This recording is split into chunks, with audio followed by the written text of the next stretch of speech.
Давайте. Здравствуйте, мои друзья. Как раз сейчас вот специально по просьбе Татьяны, покажите, пожалуйста, Татьяну. Вот она интересуется, то есть у проекта «Балалайки в народ». То есть возможно ли на балалайке что-нибудь исполнить из серии Испания, Италия там, и так далее. Мы отвечаем. Вы спрашиваете, мы отвечаем. Для балалайки в народ нет ничего невозможного. И поэтому сейчас... Все, чтобы вы улыбались. Будет исполнена такая, скажем так, композиция.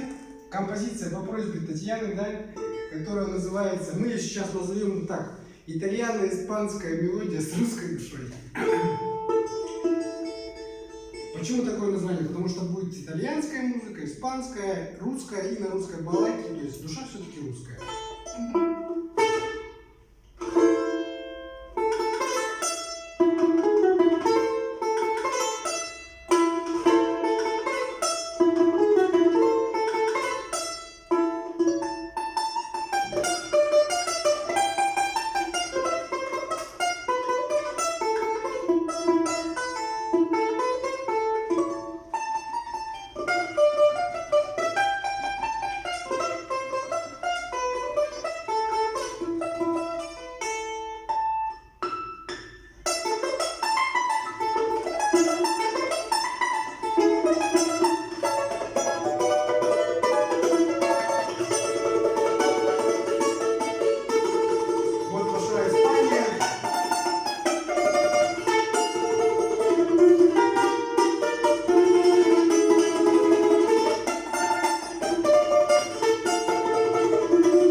По вашей просьбе. Специально для вас, Татьяна.